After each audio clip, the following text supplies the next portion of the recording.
गतकाली अर्थात 2024 एप्रिल 25 तारिख गुरुवार दिन सकाळ 8 घंटा समय अमाठगड़ स्थित पुरातन शैवपीठ बाबा गुप्तेश्वर महादेवंठारे नल्ला निर्वाचन मंडलीर समस्त जनसाधारण मंगल मनासी और नल्ला निर्वाचन मंडलीर अगणित जनसाधारण सेवा करने आशीर्वाद नहीं नामांकन पत्र दाखल करने भवानीपाटना अभिमुखे यात्रा आरंभ करथिले।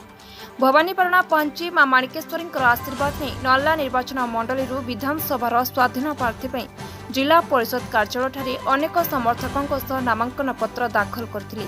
वर्तमान आम उपस्थित अच्छु कलाहांडी जिलार केसिया ब्लॉक अंतर्गत नल्ला निर्वाचन मंडलीर जोन 1 अमाटगढ़ ठारे एठी गुप्तेश्वर मंदिर रु आज टिकेमनदीप महाशय से नॉमिनेशन फाइल करने आज गुप्तेश्वर मंदिर रे दर्शन करी से भवानीपाटना अभिमुखे आसंतु आज जो गुप्तेश्वर मंदिर रे दर्शन करिसंती एवं आज नॉमिनेशन फाइल करने जाउछंती नल्ला निर्वाचन मंडलीर जो अगणित जनता सेवारे से निवृत्त होगा चाहते तो आसतु एने प्रतिक्रिया कौन रही पचारि बुझा।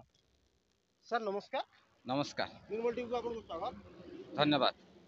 आज आपण एमती कौन अनुभव कले नल्ला निर्वाचन मंडली रे कौन असुविधा अनुभव कले आज आपण निजे जड़े एडवोकेट ही जड़े एजीयू छात्र ही आज नल्ला निर्वाचन मंडली सेवा करने आगे आसछंती।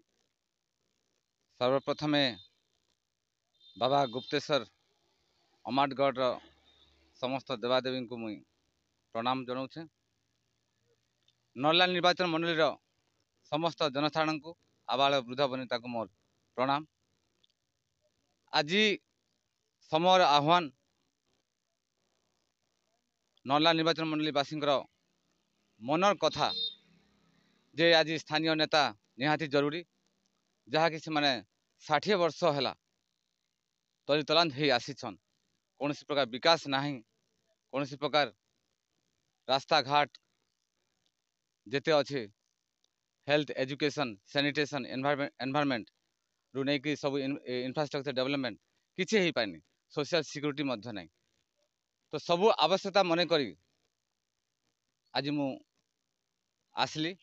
मोर प्रथम छोट बेलू जो निष्पत्ति थिला जे मोर अंचल लोक मुझे सेवा करमी मोर अंचल विकास पाई मु गोटे छोटिया कुटाक्ष ही रहीमी आ सेटा ही मोर लक्ष्य थिला। आज समस्त आशीर्वाद क्रमे मुई बाहरी छे भवानीपाटना अभिमुखे आज मुई नॉमिनेशन फाइल करमी स्वाधीन प्रार्थी हिसाब।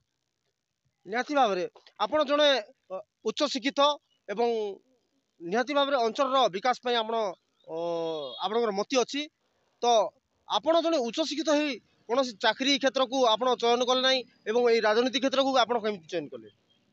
मो राजनीति जीवन जवाहरलाल नेहरू यूनिवर्सिटी न्यू दिल्ली आरंभ है।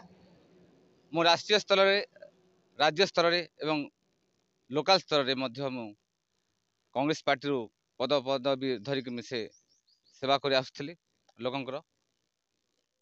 गवर्नमेंट कॉलेज भवानीपाटनार असिस्टेंट प्रोफेसर हिसाब रे मध्य 3 वर्ष मु चाकरी कली। केसिया महाविद्यालय मध्य जियोग्राफी लेक्चर हिसाब से चाकरी कली।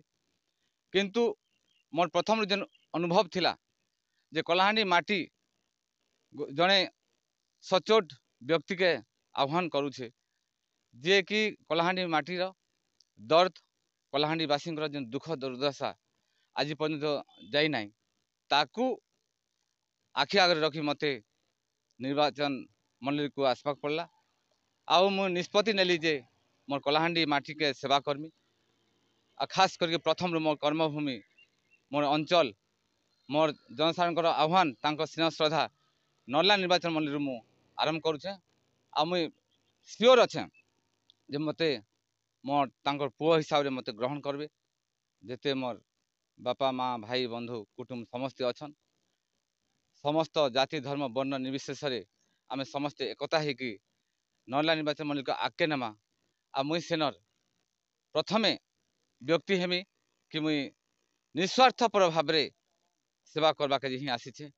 मुई टंका दे नहीं पारे काहाके किंतु मुई 24 घंटा 365 दिन सेवा दे पारमी। आ ये निष्पत्ति अच्छे जे जहाँ 50 वर्ष भितर नल्ला निर्वाचन मंडली विकास है नहीं मुई 5 वर्ष भितर ताहा करिकी देखे। निहाती भाव में सर ବର୍ତ୍ତମାନ ନର୍ଲା ନିର୍ବାଚନ ମଣ୍ଡଳୀରେ ବିଜେପି ପକ୍ଷରୁ ଅନିରୁଦ୍ଧ ପ୍ରଧାନ ମହୋଦୟ ନର୍ଲା ନିର୍ବାଚନ ମଣ୍ଡଳୀରେ ପ୍ରତିଦ୍ୱନ୍ଦିତା କରୁଛନ୍ତି। ବିଜେଡିରୁ ମନୋରମା ମହାନ୍ତି ପ୍ରତିଦ୍ୱନ୍ଦିତା କରୁଛନ୍ତି ଏବଂ କଂଗ୍ରେସ ଦଳରୁ ଭକ୍ତଚରଣ ଦାସ ପ୍ରତିଦ୍ୱନ୍ଦିତା କରୁଛନ୍ତି। ଏଠି ତିନୋଟି ମହାଯୋଦ୍ଧା ସଂଗ୍ରାମ କରିବା ପାଇଁ ନର୍ଲା ନିର୍ବାଚନରେ ଓହ୍ଲାଇଛନ୍ତି। ତଥାପି ଆପଣ ସେମାନଙ୍କୁ ଖାତିର ନ କରି ନର୍ଲା ନିର୍ବାଚନକୁ ଆପଣ ବାଛିଛନ୍ତି। ଯେହେତୁ ଆପଣ ନର୍ଲା ନିର୍ବାଚନର ଜଣେ ମଣିଷ, ଜଣେ ମାଟିର ଜନ୍ମ, ନର୍ଲା ନିର୍ବାଚନ ମାଟିର ମଣିଷ ଏବଂ ନର୍ଲା ନିର୍ବାଚନ ହେଉଛି ଆପଣଙ୍କର ଜନ୍ମଭୂମି। ତ ଆପଣ କ'ଣ ଚାହୁଁଛନ୍ତି? ନିହାତି ଆପଣ ଯଦି ଆଗାମୀ ନିର୍ବାଚନ ଯୋଉଟା 2024 ନିର୍ବାଚନ ଅଛି, ଆଗାମୀ 13 ତାରିଖ ଦିନ ଯୋଉ ନିର୍ବାଚନ ଅଛି, ଏ ନିର୍ବାଚନରେ ବାଜିମାତ କରିପାରିବେ କି? ଆଗ ମାଟି ପରେ ପାର୍ଟି ଯେଉଁମାନେ ମୋର ପ୍ରତିଦ୍ୱନ୍ଦ୍ୱୀ କରୁଛନ୍, କଂଗ୍ରେସ ବିଜେପି ବିଜେଡି ଯିଏ ବି ହେଇଥାନ୍ତୁ, ମୁଁ ଜାଣିଛି ସେମାନଙ୍କର କୌଣସି ଅବଦାନ ନାହିଁ ନର୍ଲା ନିର୍ବାଚନ ମଣ୍ଡଳୀରେ ବିକାଶ ପାଇଁ। ଆଉ ଜନସାଧାରଣ ସମସ୍ତେ ସମୟକ୍ରମେ ସେମାନଙ୍କୁ ପରଖିଛନ୍ତି ଯେ ସେମାନେ କେତେ ଦୂର ନେତୃତ୍ୱ ନେବା ଭଳିଆ ପରଖାଷ୍ଟ ଅଛି। ଆପଣମାନେ ଯେଉଁମାନଙ୍କର ନାଁ ଧରିଲେ ସେମାନଙ୍କ ମୁଁ ଶ୍ରଦ୍ଧା ଏବଂ ଭକ୍ତି ଏବଂ ସମ୍ମାନ ଜଣାଏ। କିନ୍ତୁ ଦୁଃଖ ଲାଗେ ଯେ ସେମାନେ ଦୀର୍ଘ ବର୍ଷ ଧରି ରାଜନୀତି ରହିଲା ପରେ ବି ମଧ୍ୟ ଏ ଅଞ୍ଚଳରେ କୌଣସି ବିକାଶ କଲେ ନାହିଁ। କଳାହାଣ୍ଡିର ବିକାଶ ହେଇପାରି ନାହିଁ। ଛୁଆ ବିକ୍ରି ଆରମ୍ଭ କଳାହାଣ୍ଡି ଡିଷ୍ଟ୍ରିକ୍ଟରେ ଛୁଆ ବିକ୍ରି ସାରା ପୃଥିବୀରେ ଚହଲ ପକାଇଥିଲା। ଆଜି ପର୍ଯ୍ୟନ୍ତ ସେଇ ଦୁର୍ଦିନ ଅବସ୍ଥା କଳାହାଣ୍ଡିରେ ଅଛି। ଆଉ ମୁଁ ଦୃଢ଼ ନିଷ୍ପତ୍ତି ନେଇଛି ଯେ ପ୍ରଥମେ ମୋ ନର୍ଲା ନିର୍ବାଚନ ମଣ୍ଡଳୀରୁ ମୁଁ ଆରମ୍ଭ କରିବି। ପ୍ରତିଟି କ୍ଷେତ୍ରରେ ମୁଁ ବିକାଶ ଆଣିବି ଏବଂ ତାହା ମୋର ଦକ୍ଷତା ବି ଅଛି, ଅନୁଭବ ବି ଅଛି। ଆଉ ମୁଁ ନିଶ୍ଚିତ ଯେ ନର୍ଲା ନିର୍ବାଚନ ମଣ୍ଡଳୀରେ ସମସ୍ତ ଜନସାଧାରଣ ମୋତେ ନିର୍ବାଚିତ କରିବେ, ବିଧାୟକ ରୂପେ ବିଧାନସଭାକୁ ପଠାଇବେ, ସେତିକି ହିଁ ମୋର ନିବେଦନ। ବର୍ତ୍ତମାନ ଆମେ ଅଛୁ କଳାହାଣ୍ଡି ଜିଲ୍ଲାର ସଦର ମହକୁମା ଭବାନୀପାଟଣା ଠାରେ ଏବଂ ଆଜି ନର୍ଲା ନିର୍ବାଚନ ର ବିଧାୟକ ଭାବରେ ପ୍ରାର୍ଥୀପତ୍ର ଦାଖଲ କରିଛନ୍ତି ଟିକେ ମନଦୀପ ମହୋଦୟ। ଆସନ୍ତୁ ଆଜି ଯେଉଁ ସଂକଳ୍ପ ନେଇଛନ୍ତି, ଯେଉଁ ଆଗାମୀ ନିର୍ବାଚନ ପାଇଁ ଏବଂ ଜନତାଙ୍କ ସେବା କରିବା ପାଇଁ ଆଜି ଯେଉଁ ପ୍ରାର୍ଥୀପତ୍ର ଦାଖଲ କରିଛନ୍ତି, ତାଙ୍କର ମତାମତ କ'ଣ ରହିଛି ପଚାରି ବୁଝିବା। ସ୍ୱାଗତ ଜଣାଇବି ନିର୍ମଳ ଟିଭିକୁ। ନମସ୍କାର। ଆଜି ଆପଣ ପ୍ରାର୍ଥୀପତ୍ର ଦାଖଲ କରିଛନ୍ତି, ସେ ଉପରେ ଆପଣଙ୍କର ମତାମତ କ'ଣ ରହିଛି? ଆଜି ବହୁତ ଖୁସି ମୁଁ ଏଇଥିପାଇଁ ଯେ ଆଜି ମୁଁ ସ୍ୱାଧୀନ ପ୍ରାର୍ଥୀ ହେଲେ ବି ନର୍ଲା ନିର୍ବାଚନ ମଣ୍ଡଳୀର ସମସ୍ତ ଜନସାଧାରଣଙ୍କର ପ୍ରିୟ ଭାଜନ ହେବି। ତାଙ୍କର ସେବା କରିବାର ଗୋଟେ ମୌକା ମିଳିବ। ଆଉ ଏଇଟା ହିଁ ଉଚିତ ସମୟ, ଯେଉଁ ସମୟରେ କି ସମସ୍ତେ ଉଚିତ ସେବା ପାଇବେ, ନ୍ୟାୟ ପାଇବେ। ଆଗାମୀ ନିର୍ବାଚନରେ ଆପଣ ପ୍ରତିଦ୍ୱନ୍ଦିତା କରିବା ପାଇଁ ଯାଉଛନ୍ତି। ଯଦି ବିଜୟ ହାସଲ କରନ୍ତି ତାହେଲେ ଅଞ୍ଚଳର ଆପଣ କିଭଳି ଭାବରେ କାର୍ଯ୍ୟ କରିବେ? ଆପଣମାନେ ଦେଖନ୍ତୁ ଯେ ଦୀର୍ଘ 60 ବର୍ଷ ହେଲା ନର୍ଲା କନଷ୍ଟିଚୁଏନ୍ସିର ଏ 4ଟା ବ୍ଲକ ଯେଉଁ ଆସୁଛି, କୌଣସି ପ୍ରକାର କିମ୍ବା କୌଣସି କ୍ଷେତ୍ରରେ ଉନ୍ନତି କିମ୍ବା ବିକାଶ ଲାଭ କରିନାହିଁ।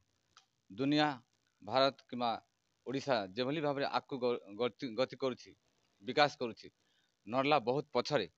ଏବଂ ଚତୁର୍କୋଣ ବିକାଶ ସାମାଜିକ କ୍ଷେତ୍ରରେ, ସାଂସ୍କୃତିକ କ୍ଷେତ୍ରରେ, ଆର୍ଥିକ କ୍ଷେତ୍ରରେ ଏବଂ ରାଜନୈତିକ କ୍ଷେତ୍ରରେ ନିହାତି ଭାବରେ ବିକାଶର ଆବଶ୍ୟକତା ଅଛି। ଏବଂ ମୁଁ ସୁଦୃଢ଼ ଏବଂ ସଂକଳ୍ପ କରି ଆସିଛି ଏହି ଚତୁର୍କୋଣ ବିକାଶ ମୋ ନିର୍ବାଚନ ମଣ୍ଡଳୀରେ ମୁଁ ନିଶ୍ଚୟ କରିବି, ଏହି ଆଶା ଏବଂ ବିଶ୍ୱାସ ଅଛି। ଆପଣ ତ ବିଗତ ଦିନମାନଙ୍କରେ ଅନେକ ଗୁଡ଼ିଏ ଚାକିରୀ କ୍ଷେତ୍ରରେ ଆପଣ କର୍ମଚାରୀ ଭାବରେ କାମ କରିଛନ୍ତି, ନିୟୋଜିତ ଥିଲେ, କିନ୍ତୁ ଆଜି ରାଜନୀତି କି କାହିଁକି ଆପଣ ଆପଣେଇ ନେଇଛନ୍ତି? ମୁଁ ଯେତେବେଳେ ଜବାହରଲାଲ ନେହେରୁ ୟୁନିଭର୍ସିଟିରେ ପାଠ ପଢ଼ୁଥିଲି, ସେହି ସମୟରେ କଳାହାଣ୍ଡି ଉପରେ ବହୁତ ଡିବେଟ୍ ଡିସ୍କସନ୍ ହେଉଥିଲା। ନିଜ ଛାତି ଥରୁଥିଲା ଯେ କଳାହାଣ୍ଡି ପୃଥିବୀରେ ଏଭଳି ଏକ ଅନୁନ୍ନତ ଅଞ୍ଚଳ ରୂପେ ବିଖ୍ୟାତ ହେଇଛି। କିନ୍ତୁ ସେଟା ବିଖ୍ୟାତ ସିନା ହେଲା, କିନ୍ତୁ ଆମ ହୃଦୟକୁ ବହୁତ ବାଧିଥିଲା ଯେ ଆମେ କଳାହାଣ୍ଡିବାସୀ ଅଛୁ, ଅନ୍ତତଃ ଆମେ କିଛି କରିପାରିବୁ କି ନାହିଁ। ସେହି ସମୟରୁ ନିଶ୍ଚୟ ଏକ ସଂକଳ୍ପ ମୋ ମନରେ ଥିଲା ଯେ ପ୍ରଥମେ ମୋର ଅଞ୍ଚଳ ପାଇଁ ହିଁ ବିକାଶ କରିବି। ମୁଁ କୌଣସି ପ୍ରକାର ସରକାରୀ ଚାକିରିରେ ସେଥିପାଇଁ ଇଚ୍ଛା ହେଲା ନାହିଁ। ଆସିଷ୍ଟାଣ୍ଟ ପ୍ରଫେସର ଥିଲି ଗଭର୍ଣ୍ଣମେଣ୍ଟ କଲେଜ ଭବାନୀପାଟଣାରୁ, ସେଇ ଚାକିରି ବି ଛାଡ଼ିଲି।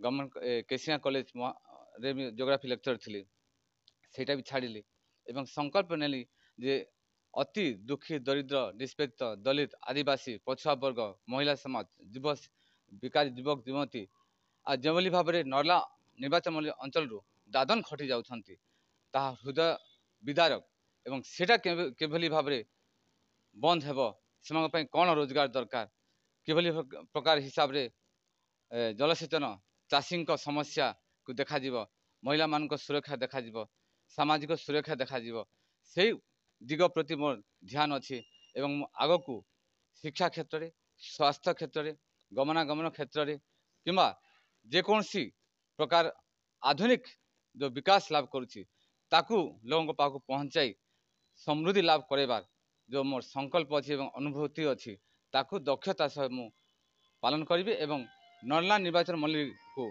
सारा भारत वर्ष एक सुदृढ़ एवं सम्मान स्वावलंबी क्षेत्र रूपे मु परिणत करी यही संकल्प मुझे धन्यवाद निहाती भाव में सीधा सड़क भाव में आप शुणुले जड़े शिक्षित युवक जी कि अनेक सरकारी चाकरी इस्तीफा देती आज जो नर्ला निर्वाचन मंडली रे अगणित भोटर्स अच्छा अनेक अंचल माने निष्पेषित हो अनेक लोक पड़ी रही जो माने नर्ला निर्वाचन मंडली अनेक शिक्षित युवक युवती माने दादन खटिबा जाउछंती विभिन्न प्रकार समस्या अच्छी स्वास्थ्य समस्या अच्छी सामाजिक समस्या सामाजिक क्षेत्र में मध्य समस्या अच्छी से सबू को आखि आगे रखी तांकर हृदय तरली गला एवं आज से मानव सेवा समाज सेवा करने गोटे पाद आगे को बढ़ी एवं आज तांकर नामांकन पत्र दाखल करछंती आज नर्ला निर्वाचन माटी पाई से सेवा करने मनोबल दृढ़ कर आगामी दिन में किभली भाव में नर्ला निर्वाचन मंडली एक सारा भारत वर्ष रे एक सुनाम अर्जन करिवो एवं नंबर 1 रे परिणत हेब नर्ला निर्वाचन मंडली से संकल्प से आशा नहीं आज से प्रार्थीपत्र दाखल करी नर्ला निर्वाचन मंडली अगणित भोटर्स मानक से भोट भिक्षा कर Kalahandi state crime bureau chief Krishna Nayak report Nirmal TV.